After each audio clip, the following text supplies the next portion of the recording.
going on, Sixers Nation? It is your boy, Ed Barcero, Philly Night of all things sports and culture here in the beautiful city of Philadelphia. Guys, so it's been busy the past 24 hours, obviously. If you are a Philly sports fan like myself, there's been a lot going on with the Flyers, the Phillies, the Sixers, a lot. Been really busy. Today we actually are going back to our part-time job for the first time. Unfortunately, YouTube is not paying the bills, so we just gotta, do what we gotta do. So today we're heading to work, but before going to work, I wanted to make this video. So guys, if you want to continue me making videos right on time and don't have to worry about work, you feel for me, you're being comprehensive towards me, then definitely make sure you keep subscribing, or if you aren't subscribed, make sure you subscribe and make sure you share it on to your family and friends. Let them know about this crazy guy, this guy who calls himself Barcero Philly, talking about Philly sports. It would truly mean the world to me, guys. But look, I wanted to make the Sixers video real quick because I still wanted to get my thoughts out there. There was still some takeaways from yesterday's game. And I figured let me just give you my quick thoughts. This won't be an extensive video. I won't go into full detail, but just giving you really, guys, my full thoughts. So the Sixers yesterday, facing off against the Houston Rockets, the last game in this little reseeding tournament. Pretty much, it's like a mild preseason, right? And for the Sixers here playing against the Houston Rockets, I didn't expect us to win. I really thought that we were going to have our bench players in there. We were going to sit guys like JoJo, Toby, Al, important players that we're going to need in the playoffs if we want to make some sort of a run in the playoffs. So I figured Brett would actually sit them down, but I was actually pretty surprised that Brett actually went with them for an extensive amount of time. Toby had 23 minutes. Al had 21 minutes. JoJo, 22. Josh, 23 minutes. Those four players who are going to be crucial for your playoff run, all four of them played 20-plus minutes. That was a shocker. I didn't expect that to happen. In the comments below, do you agree with it? Obviously, this game meant absolutely nothing. This was like the last, dress rehearsal before the big show, which is the NBA playoffs, right? At first, I was like, why is Brett risking an injury, especially to JoJo, who's already been nicked up twice in these 8 games alone down in Orlando? So why would Brett risk the health of some of these important players for us? Well, then it dawned on me that the way the Sixers were playing, they looked really, really good. They looked the best I have seen them down in Orlando. And it dawned on me that maybe this is Brett Brown's great idea, putting them out there in a last game against a quality team. The Houston Rockets also, James Harden put in some solid minutes as well, Eric Gordon as well. Obviously, no Russell Westbrook for the Rockets, but still, that was a solid team. And the Sixers outplayed the Rockets, a quality team from the Western Conference. Could this possibly be Brett Brown's, crazy plan to try to get the Sixers on a run here? Because I feel that maybe with the performance they had in this game here with this huge win, that they can go into the next game, or obviously our next game is going to be round 1 against Boston. And I think that they are going to bring that form into the first round.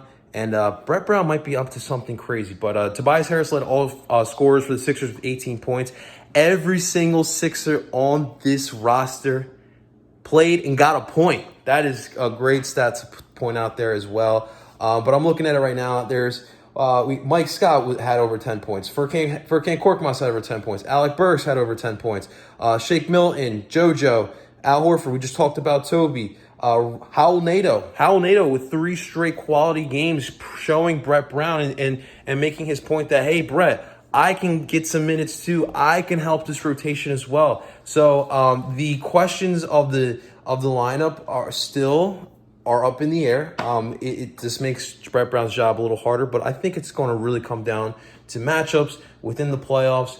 We'll see what happens in game 1 for the Sixers, but it truly is going to come down to those little matchups there for the Sixers. Like I said, the Sixers outscored the Rockets. And the crazy part is they out-rocketed the Rockets. The Sixers got 18 threes. The most in Orlando, 18 threes in this game here. They shot 47% from the three-point line, 56% from the field. So they were pretty efficient on this day here.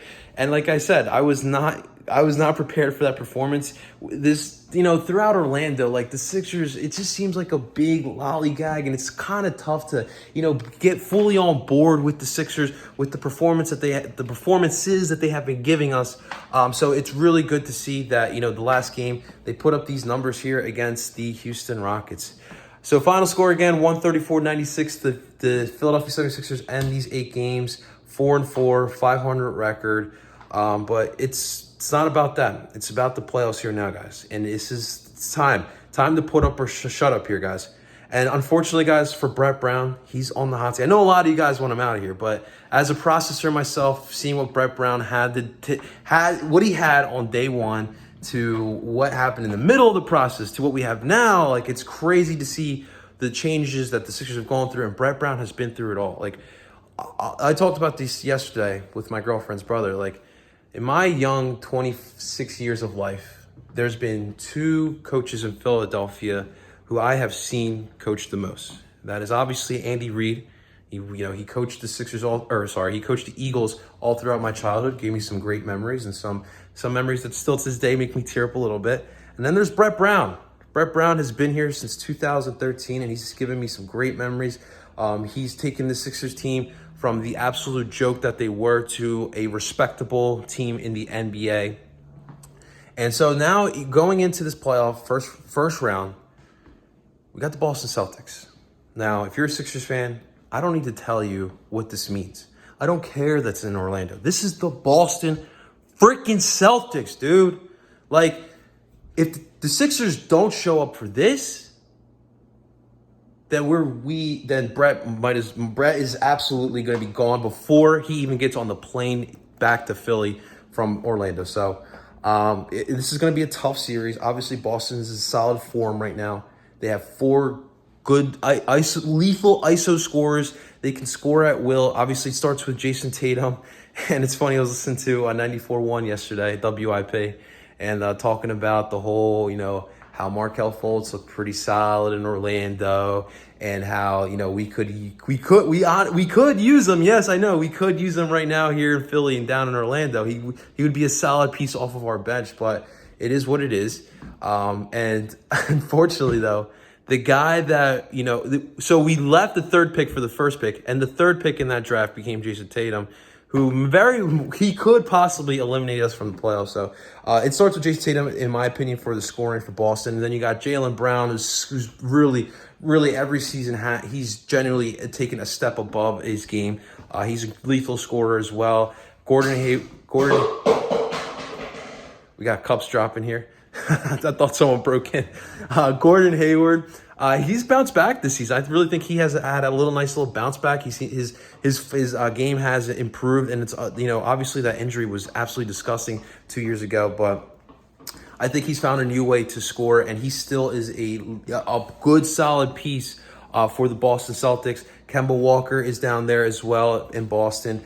And we know what Kemba Walker is. Like, he could take control of a game if he wanted to. I think the key here for the Sixers, it's really going to come down here to JoJo. JoJo is the one piece that can absolutely beat the Boston Celtics on his own.